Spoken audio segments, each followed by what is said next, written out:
At so ayan, hi guys! Welcome back sa channel natin at ayan ay full colored version muna tayo ng manga neto ni chapter 1124. Pero bago tayo magsimula ay kung bago ka pa lang sa channel natin ay huwag mo kalimutan mag-subscribe at pakipindot na rin yung notification bell para ma-update ka every time na meron tayong bagong upload. So yun lang naman po at ulit ay huwag na nga natin patagalin pa. Simulan na natin yan.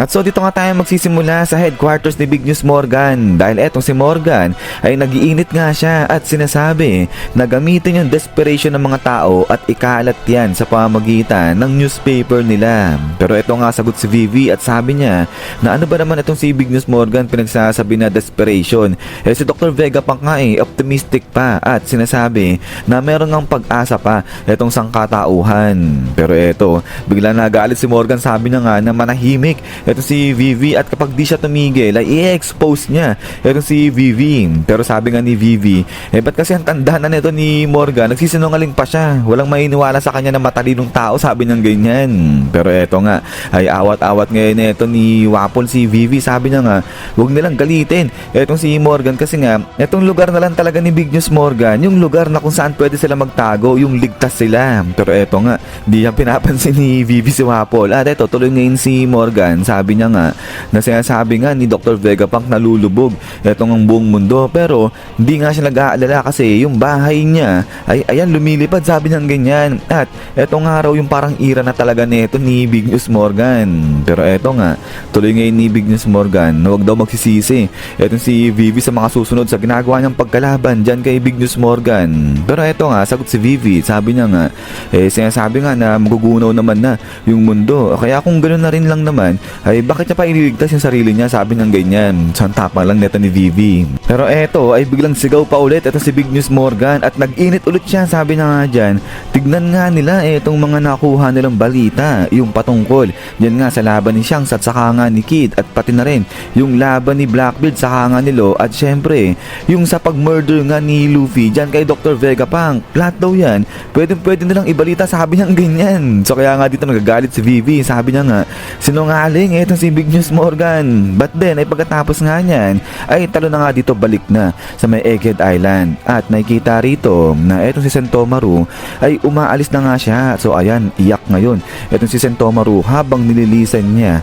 etong Egghead Island. But then ay pagkatapos nito ay dito na tumawag si Akainu dyan kala Kizaru at eto nga bagsak lahat ngayon dyan ng mga Marines. So kaya nga etong si Kizaru na yung sumagot sa tawag ni Akainu. At eto, tanong ngayon ni Akainu si Kizaru, bakit si Kizaru yung sumasagot dyan ng tawag? Ano nangyari dun sa iba? So sabi nga dito ni Kizaru, lahat kasi ng mga bata nila dyan bagsak na, bumubula pa yung bibig. So kaya tanong ni Akainu, ano nangyari na dyan kay Saturn, kamusta na yung kalagayan niya, ligtas ba siya? At pati yung sa power plant, ano na nangyari? So dito ay sagot na si Kizaru, sabi niya nga dyan kapag nagising na itong mga bata nila dyan ay pagre-reportin niya na lang yung mga yan dyan kay Akainu kung ano yung nangyari.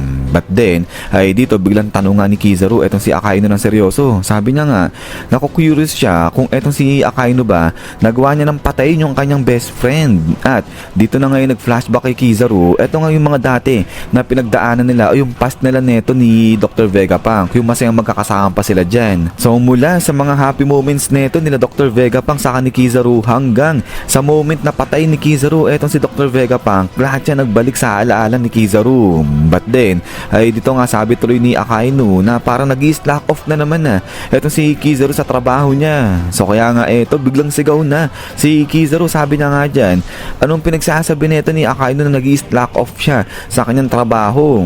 Ngayon kung nagdududa etong si Akainu dyan sa trabaho o sa ability nito ni Kizaru ay bakit hindi siya yung pumunta mismo dyan sa may Egghead at i-check niya, tignan niya mismo kung ano yung nangyari, sabi niya ganyan. So dito ay medyo nagulat etong si Akainu ano dyan sa tono nga at saka sa reaction sa expression ba ni Kizaru. So kaya nga sabi dito ngayon ni Akainu ay sorry brother, sabi niyang ganyan. At so dito sabi na nga lang ni Kizaru na mag-ingat kasi o magdahan-dahan na sa pagsasalita itong si Akainu sa mga susunod. But then ay pagkatapos dito sa side ni Akainu at saka nga ni Kizaru ay talo na dito yan sa Straw Hat Pirates natin. At eto nga nag-uusap-usap yung tatlo, si Franky, si Jinbei at eto si Zoro. So patungkol dito nga sa nangyari kay Dr. Vegapunk dun sa insidente sa Egghead Island. At sabi ngayon ni Franky na ang tahimik na talagang na-call off na yung kanilang party. So isang inom lang daw tapos tinigil na kagad. So eto, sagot naman si Jinbei, sabi niya nga dyan na naiintindihan niya kasi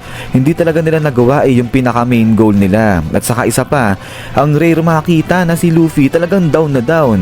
So kaya dito sagot si Franky, sabi niya nga dyan, paano ba naman hindi sila mahihirapan? Yung mga nakalaban nila dun sa may Egghead, nandun yung Admiral, yung mga Seraphim idagdag pa, tapos napakarami nga raw na warships na nakapaligid sa kanila. At ang malupit pa rito, sumama pa, dumagdag pa pati yung 5 elders. So dito nga, iniisip pa rin ni Franky kung paano nga nila nagawa na makaligtas. So itong si Jinbei sabi nga, sa part na yan ay talagang nag-a-agree siya kay Franky. Pero eto biglang sagot si Zoro, sabi niya nga dyan na ano ba naman, etong si Luffy, isa na siyang emperor pero dahil sa pagkamatay ng isang matanda lang nagkakaganyan siya.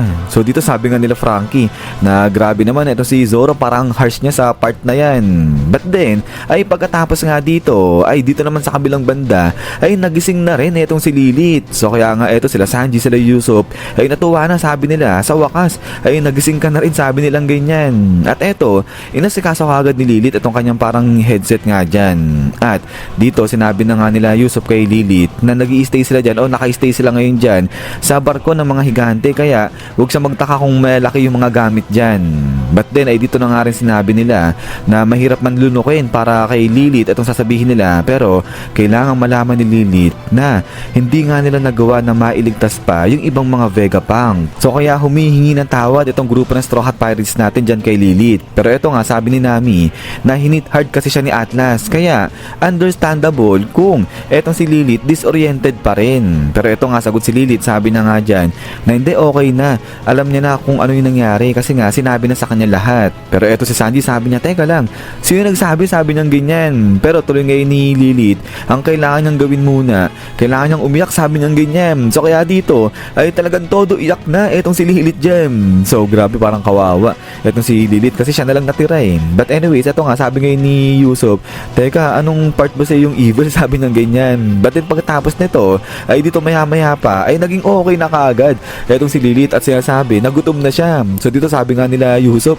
ang bilis ng pacing na ito ni Lilith. Pero ayun, ginaid na ni Brook etong si Lilith dun sa may table kasi sabi gutom na So sabi ngayon ni Brook, kung nagugutom siya, ayun yung mga pagkain pwede siyang kumain. Pero yun nga lang, gloomy kasi dun sa part na yun. So kasi nando dun sila Luffy, mga higante, kumakain sila. Pero yun nga, malungkot kasi dyan etong si Luffy. At naririnig nila ngayon yung pagmukmuk ni Luffy. Sabi nga ni Luffy dyan, napasabi-sabi pa siya na ililigtas nga nila o poprotektahan nila si Dr. Vegapunk, pero hindi nila nagawa. So kaya nga pagkatapos niyan ay dito pinuntahan na ni Lilith etong si Luffy. At sabi ngayon ni Chopper na talagang depressed etong si Luffy kasi nga 5 bunches pala ng grapes yung nakakain niya. So dito sabi ni Lilith, ano ang dami na niyan, sabi niya ganyan. But then pagkatapos nga nito ay dito sabi nga ngayon ni Lilith habang nakikinig etong ibang mga kasama nga dyan ni Luffy, sila Sanji, si Usopp saka si Brook, na talagang dinibdib ni Luffy yung nangyari nga dun sa ibang mga Vegapunks. Pero naiintindihan niya naman at ngayon alam na nga ni Lilith kung ano talaga yung nangyari. Kaya nga wag na malungkot etong si Luffy. So ito sabi nga nila, bakit? Ano yung ibig sabihin nito ni Lilith? Ano yung naiintindihan niya at saka ano yung alam niya na? So dito sabi nga ni Lilith, sige, sasabihin niya na yung katotohanan. Pero etong sinasabi nga nila na pagkamatay ng mga ibang Dr. Vegapunks, ng mga Vegapunks pa, sa isip lang nila yan, perception lang nila yan. Kasi ang totoo, lahat ng mga Vegapunks buhay sila, sabi niyang ganyan. So kaya nga dito nagulat ngayon etong grupo ng Straw Hat Pirates natin. So dito dagdag pa nga ni Lilith na although patay na yung kanilang functionality ng ibang mga Vegapunks, pero buhay pa nga rin sila. So kaya sinasabi dito ni Lilith, huwag nang malungkot etong grupo ng Straw Hat Pirates kasi nga natupad nila yung kanilang pangako. So kaya nga pagkatapos niyan ay dito natuwa na etong si Luffy at ayan, ginanahan na at pinuntahan niya na yung mga higante dito. Sabi niya nga dyan na maraming salamat sa tulong nila. At after nga niya dito, punta na kaagad eto si Usopp dyan kay Zoro. Sabi niya, Zoro, si Luffy okay na nga siya. Sabi niya ganyan. At eto nga, tuloy ngayon sa party eto mga higante natin at etong Straw Hat Pirates natin. So dito ay nagsaya na nga etong sila Robin. Sabi nga dito ni Robin, kung pupunta sila dun sa may Elbaf ay possible na makita niya ay ang si Saul. At din pagkatapos nga niya ay eto, hala, sige, inom, kain dyan. Etong grupo ng Straw Hat Pirates natin, ang saya-saya na ni Luffy. At sabi nga nila dito, sige, punta na tayo dun sa may Elbaf. Sabi nilang ganyan. At din pagkatapos niyan ay dito sa kabilang banda ay eto na pinakita na nga etong misteryosong karakter na nga na to. Habang nagpa-party dyan, etong si Luffy, ang sabi naman dito nung karakter na silhouette na to, nakam, sabi niyang ganyan. So nag-aabang na nga to dyan sa may Elbaf. At din ay pagkatapos nga nito is yan guys, so hanggang dito lang itong manga colored natin ni chapter 1124. So ayan, hindi pa tayo nakagawa ng mga analysis patungkol dito, pero kung meron kayong mga idea o analysis patungkol dito kay chapter 1124 ay pwede nyong i-comment yan dyan sa may baba at pag-usapan natin yan. So yun lang naman guys, at ulit ay maraming salamat sa panonood dito kay One Piece natin. So huwag nyo pala kalimutan mag-iwan ng like kung matripay nyo. So yun lang naman, so lagi mag-ingat. God bless nyo lahat at kita-kits tayo ulit.